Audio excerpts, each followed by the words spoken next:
What is up, everybody? I'm a Power here, and welcome to a brand new Pokemon TCG deck list.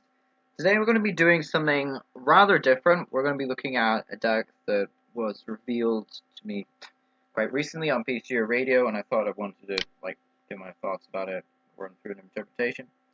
And this is basically a deck which, yes, I know that's DCE, but this will feature the DCE that's about to be reprinted, the Twin Energy.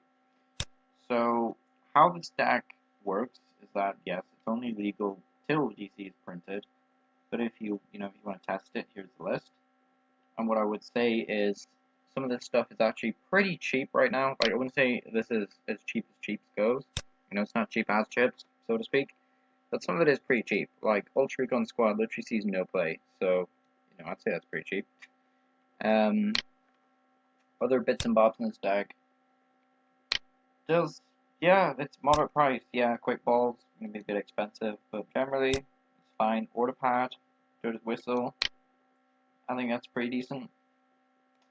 So what is the actual deck? So what we got here is we have Guzzlord.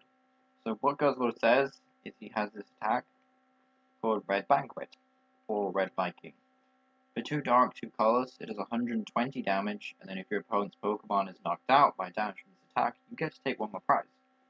So it doesn't seem initially that strong, but this card has a lot of setup options thanks to Beast Ring. We also have Kartana. Kartana here is not for attacking, although you could squeeze in I think at least 1 or 2 grass energy and use Pulse Swipe in combination with Beast Ring. But generally it's just here for free retreat. Plus, if you think about it, we have Ultra Recon Squad to discard, discard Kartanas, and then we have Ultra Space to do that with. So there's quite a lot to work with in this sort of combo. We are playing 4 Green Search, so we have 4 Dirty Whistle, 4 Custom Catcher to maximize Red Banquet sniping potential, because we can obviously just take out Malamaros, take out Jirachis, take out Yenes. I guess if you're playing Shrine, but we're not playing Shrine sadly. We're playing Ultra Space though. We're playing 2 Ultra Space. And we're playing 1 Black Market. So yeah, there's not much really going on the list. Obviously there's no Marnie, which is interesting because we are playing 4 Judge's Whistle. That's for a card, as well as just be a Seeker back a Judge. So that's where that's at. Using Prism, this is for when our opponent goes down to 3 prize cards, and then we can sort of just use Guzzlord and say, hey, well, you can't do nothing against us, basically. And eventually they will have to go down to 3 prizes. It does seem sluggish. When I first saw this, I was like, wait, how is this even fast enough to keep up? But apparently it's decent, and in testing it seems to be okay, actually. So, Ordinary Rod, pretty standard stuff now. Shuffle 2 Pokemon who discard part of your deck, or Shuffle 2 base energy, if you're getting this choice. Actually do both if you want. So this primarily just get back with Guzzlords or Dark Energy. And then it is worth pointing out, we are playing the Beast Energy. This just lets us do additional 30. In theory, if you want to make the 2 shots just more of a thing against attack teams, and VMAXs as such, you could basically play Fine Band. I think Fine Band would be a decent choice.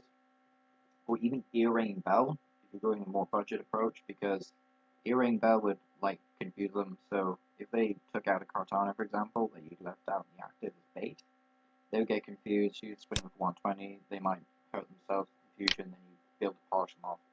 So I think Guzzlord is pretty underrated. I think most of the early prize game though is Custom Catcher, as you'll be pulling up those 1 prize Pokemon just to take 2 prizes basically. It's pretty effective. Sadly 10 short from a Scorchipede, which is the deck I think I'll be showcasing next. Generally, I think this deck is really cool. It's a blast to play as well, and no one really saw it coming. So let me know what you think. Also, Ultra Counter Novi is a thing. I don't like it that much though, so if you want to just cut this and put it in a Grass Energy, that generally sounds like a good idea. Or 4th Order Pad even, why not? So yeah, a fun deck, quite cheap as well. I will point out the Custom Catcher is still 6 quid where I am.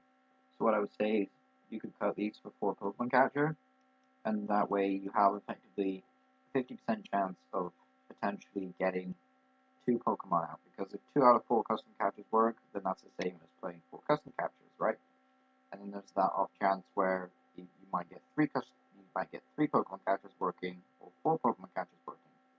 And of course, course, this deck is going to love the next card to be released, the Giovanni's Command, coming out soon, which will let you pull up a Pokemon. So that's what this deck will really love as well. Also, a single Grass Energy will not kill this deck because Big Cut is needed. So, this has been Number Power. I hope you've enjoyed this short video about why I think this deck is good. If you'd like to know more about it or you want to see more lists